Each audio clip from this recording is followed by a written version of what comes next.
GK Bangla স্পেশালের পক্ষ থেকে তোমাদের প্রত্যেককে ওয়েলকাম। আজকে আমরা যে জিকে প্রশ্নগুলো আলোচনা করতে চলেছি সেগুলো প্রত্যেকটা কম্পিটিটিভ এক্সামের জন্য গুরুত্বপূর্ণ। প্রথম প্রশ্ন রয়েছে, গঙ্গার ডান তীরে উপনদীর নাম কি? তো ভারতের প্রধান নদী কি? ভারতের প্রধান নদী আমরা প্রত্যেকেই জেনে যাচ্ছি গঙ্গা, কিন্তু উৎপত্তিস্থলে এর নাম গঙ্গা ছিল না। তাহলে কোন দুটি নদীর মিলিত প্রবাহের নাম হচ্ছে গঙ্গা? তো মনে রাখবে যে ভাগীরথী ও অলকানন্দা নদী এই দুটি নদীর মিলিত প্রবাহের নাম হচ্ছে কি? গঙ্গা নদী। ঠিক আছে, এই প্রশ্নটা দিয়ে থেকে যে ভাগীরথী এবং অলকানন্দা নদীর মিলিত প্রবাহের নাম কি? গঙ্গা নদী। সাপোজ ধরো এখান থেকে আমাদের গঙ্গাটা আসছে, ঠিক আছে, এখান থেকে গঙ্গাটা আসছে, তো গঙ্গার সঙ্গে কিছু নদী মিলিত হয়, যে নদীগুলিকে আমরা কি বলে থাকি? উপনদী। ঠিক আছে, সাপোজ ধরো এদিকে একটা ছোটো বড়ো একটা নদী আসছে, তো এখানে মিট করছে গঙ্গার সঙ্গে, তো এটা কি বলবো আমরা? গঙ্গার একটা উপনদী বলবো। ঠিক আছে, তো গঙ্গার উপনদীগুলি কোনগুলি রয়েছে? কিছু উপনদী রয়েছে তোমার ডান তীরে উপনদী রয়েছে, অর্থাৎ ডান দিক থেকে যে সমস্ত নদীগুলো মিশছে, এবং কিছু উপনদী রয়েছে তোমার বাম তীরে উপনদী। ঠিক আছে, ধরো গঙ্গার প্রবাহ হচ্ছে এইদিকে, তাই তো? গঙ্গার প্রবাহ এদিকে, তো আমাদের এই দিকটা পড়ছে বাঁ দিক আর এই দিকে হচ্ছে ডান দিক। তো বাঁ দিক থেকে যে সমস্ত নদীগুলো গঙ্গায় মিট করছে সেটা কী বলবো? গঙ্গার বাম তীরে উপনদী। আর ডান দিক থেকে যে সমস্ত নদীগুলো গঙ্গার সঙ্গে মিট করছে সেগুলো আমরা বলবো গঙ্গার ডান তীরে উপনদী। তো আমাদের এখানে প্রশ্নটা জিজ্ঞেস করেছে যে গঙ্গার ডান তীরে উপনদী। ঠিক আছে, তো এই প্রশ্নের যেটা কারেক্ট আনসার হয়ে যাবে সেটা হচ্ছে অপশন নম্বর 4, সোন। ঠিক আছে, গঙ্গার ডান তীরে উপনদীর নাম কি? সোন। আরেকটা মনে রাখবে যে যমুনা কি? যমুনা হচ্ছে গঙ্গার ডান তীরে একটা উপনদী। তো যমুনা এবং সোন হচ্ছে গঙ্গার ডান তীরে একটা উপনদী। তাহলে এখন আমাদের প্রশ্ন জাগবে যে গঙ্গার বাম তীরের উপনদী কোনগুলো? বাম তীরের উপনদী, তাই তো? বাম তীরের উপনদীগুলো মনে রাখবে যে গোমতী, ঘরঘরা, গণ্ডক, কোশি, এগুলো হচ্ছে গঙ্গার বাম তীরের উপনদী। ঠিক আছে, এবং এর সঙ্গে তোমরা যেটা মনে রাখবে যে মহানদী। ঠিক আছে, মহানদীকে কী বলা হয়? ওড়িশার দুঃখ বলা হয় থাকে। এই প্রশ্নটা দেখেছে, ওড়িশার দুঃখ বলা হয় থাকে মহানদীকে। ঠিক আছে, তো মহানদীর উপর একটা কিন্তু তোমার বাঁধ রয়েছে, সেই বাঁধটার নাম কি? আমরা প্রত্যেকে জানি যে হীরাকুদ বাঁধ। ঠিক আছে, হীরাকুদ বাঁধটা রয়েছে আমাদের মহানদীর উপর। এবং বিহারের দুঃখ কাকে বলা হয়? এই কোশি রয়েছে না, কোশিকে আমরা বলে থাকি কি? বিহারের দুঃখ বলা হয় থাকে। আমরা প্রত্যেকে জানি যে বিহারের দুঃখ বলা হয় কোশিকে। এবং পশ্চিমবঙ্গের দুঃখ কাকে বলা হয় থাকে? দামোদরকে। ঠিক আছে, দামোদরকে হচ্ছে পশ্চিমবঙ্গের দুঃখ বলা হয় থাকে। এইগুলো এক্সাম পয়েন্ট অফ ভিউ থেকে ইম্পর্টেন্ট। নেক্সট প্রশ্ন রয়েছে, ভারতের রেপো হার ঘোষণা করেন কে? ঠিক আছে, খুবই একটা গুরুত্বপূর্ণ প্রশ্ন হচ্ছে রেপো রেট যে ঘোষণা করে সেটা কি? ভারত সরকারের অর্থ দপ্তর, ভারতের প্রধানমন্ত্রী, না ভারতের প্রেসিডেন্ট, না ভারতের রিজার্ভ ব্যাঙ্ক? তো কারেক্ট যেটা আনসার হয়ে যাবে সেটা হচ্ছে ভারতের রিজার্ভ ব্যাঙ্ক। ঠিক আছে, অপশন নম্বর ডি হচ্ছে কারেক্ট আনসার। তোমাকে জানতে হবে যে রেপো রেটটা কী? রেপো রেটটা কী? যে ভারতের যে কেন্দ্রীয় ব্যাঙ্ক রয়েছে, আমাদের কেন্দ্রীয় ব্যাঙ্ক কী রয়েছে? আরবিআই রয়েছে, তার রিজার্ভ ব্যাঙ্ক অফ ইন্ডিয়া রয়েছে। তো এই আরবিআই যে সুদের হারে অন্যান্য বাণিজ্যিক ব্যাঙ্কগুলিকে বা আর্থিক প্রতিষ্ঠানগুলিকে ঋণ দেয়, সেটাকে বলছে রেপো হার বলা হয় থাকে। তাহলে আমরা কী বললাম? আমি যেটা বললাম যে ভারতের আরবিআই অর্থাৎ কেন্দ্রীয় ব্যাঙ্ক যে হারে অন্যান্য বাণিজ্যিক ব্যাঙ্কগুলিকে বা আর্থিক প্রতিষ্ঠানগুলিকে যে হারে ঋণ দেয় সেটাই হচ্ছে রেপো রেট বা রেপো হার। ভারতের আরবিআই কবে এস্টাবলিশ হয়েছিল বলো তো? 1935 সালে 1 এপ্রিল ভারতের আরবিআই এস্টাবলিশ কিন্তু হয়েছিল। ঠিক আছে, এবং আরবিআইয়ের প্রথম গভর্নরকে এবং ফার্স্ট যে গভর্নর ছিলেন এবং বর্তমান যিনি গভর্নর হচ্ছে কে? তো মনে রাখবে বর্তমানে আরবিআইয়ের যিনি গভর্নর রয়েছেন তিনি হচ্ছেন কি? শক্তিকান্ত দাস। এবং প্রথম আরবিআইয়ের গভর্নর কে ছিলেন? Osbourne Smith. আচ্ছা দেখো নেক্সট প্রশ্ন কী রয়েছে? নেক্সট প্রশ্ন হচ্ছে, গুগল হলো একটি কি? Input device, edit software, antivirus, না সার্চ ইঞ্জিন? তো বর্তমানে প্রত্যেকে আমরা কিন্তু গুগল ব্যবহার করে থাকি এবং গুগলের সঙ্গে আমরা ওতপ্রোতভাবে জড়িত। ঠিক আছে, তো গুগল হলো একটা সার্চ ইঞ্জিন। ঠিক আছে, অপশন নম্বর ডি হয়ে যাবে কারেক্ট আনসার। এখন এই গুগলের পরিচিত কি? গুগলের পরিচিত হচ্ছে ল্যারি পেজ এবং সার্চবিন। ঠিক আছে, ল্যারি পেজ ও সার্চবিন তিনি হচ্ছেন গুগলের পরিচিতা। এখানে দেখো কিছু রয়েছে সফটওয়্যার রয়েছে এবং হার্ডওয়্যার রয়েছে।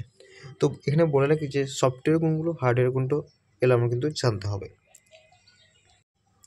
ফার্স্ট আমরা যেটা জানবো সেটা হচ্ছে হার্ডওয়্যার। হার্ডওয়্যার কোনগুলো? হার্ডওয়্যার মনে রাখবে যে সমস্ত জিনিসগুলো তুমি টাচ করতে পারছো, ছুঁতে পারছো, স্পর্শ করতে পারো, অনুভব করতে পারছো। সাচ কম্পিউটারে যদি আমি হার্ডওয়্যারের কথা বলি, তো কম্পিউটারে এক নম্বর হচ্ছে মনিটর রয়েছে, মনিটর অন প্রকার হার্ডওয়্যার, ঠিক আছে। মনিটর রয়েছে, মাউস রয়েছে, সিপিইউ রয়েছে। তো এইগুলো কিন্তু প্রত্যেকটা কিবোর্ড, ঠিক আছে, কিবোর্ড অন প্রকার হার্ডওয়্যার।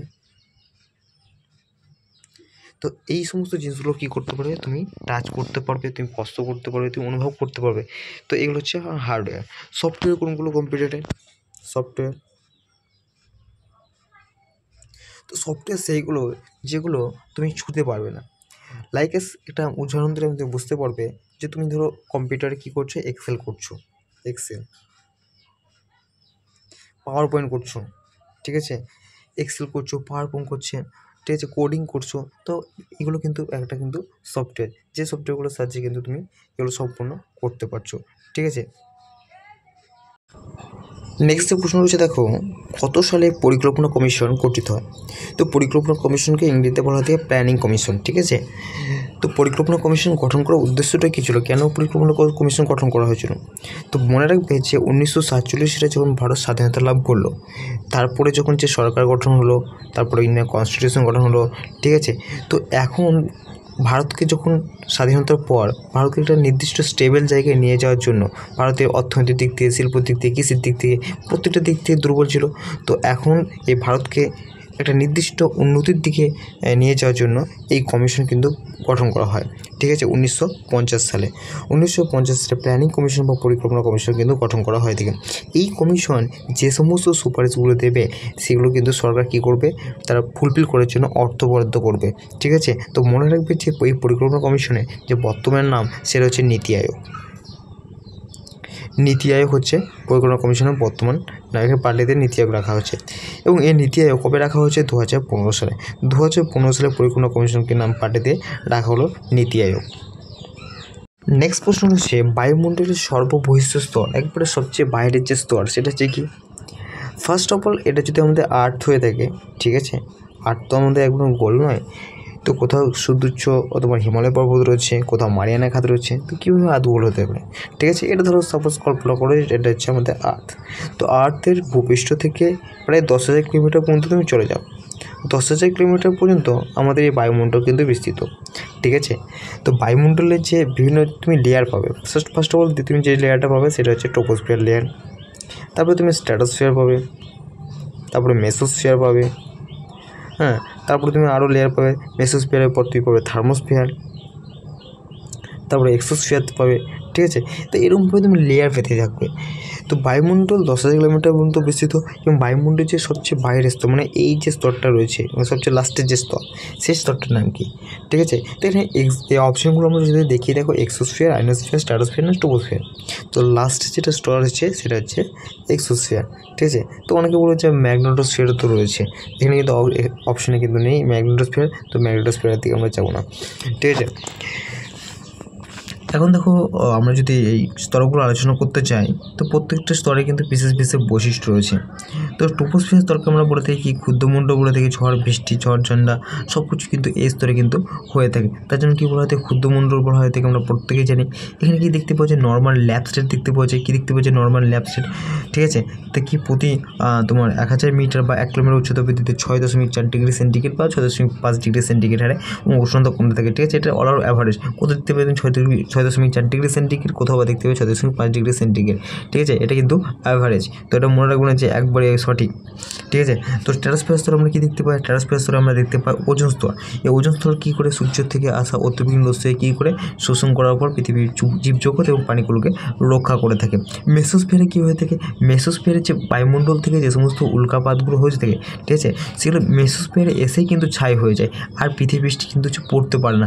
মেসোস্ফিয়ার একটা গুরুত্বপূর্ণ স্তর, যেখানে উল্কা পিণ্ড এসে ছাই হয়ে যায়, ঠিক আছে। আয়নোস্ফিয়ার কী হয়, আয়নোস্ফিয়ার হচ্ছে আমাদের যে বেতার তরঙ্গ, বেতার আমরা শুনতে পাচ্ছি, সেটা কোন তত্ত্বে প্রতিফলিত, আয়নোস্ফিয়ার তত্ত্বে প্রতিফলিত হয়। তো এগুলো কিন্তু একটা কিন্তু বৈশিষ্ট্য হচ্ছে প্রত্যেকটা স্তরের। নেক্সট যে প্রশ্ন হচ্ছে বিশ্বের ক্ষুদ্রতম দেশ, ঠিক আছে। বিশ্বের ক্ষুদ্রতম দেশের নাম আমরা প্রত্যেকে জানি কি, ভ্যাটিকান সিটি। ভ্যাটিকান সিটি হচ্ছে বিশ্বের ক্ষুদ্রতম দেশ। তো মনে রাখবে যে ইতালির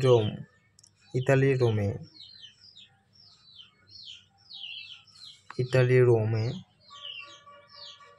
একটা স্বাধীন রাষ্ট্র হচ্ছে তোমার এই ভ্যাটিকান সিটি, ঠিক আছে। স্বাধীন রাষ্ট্র হচ্ছে ভ্যাটিকান সিটি। এইখানে যে এই দেশে তোমার যে লোক সংখ্যা, সেটা হচ্ছে তোমার 1000 জনেরও কম, ঠিক আছে। 1000 জনেরও কম কিন্তু হচ্ছে এর লোক সংখ্যা, এবং এর আয়তন হচ্ছে খুবই কম। তো আজকে আর ভিডিওটা বেশি বড় করছি না।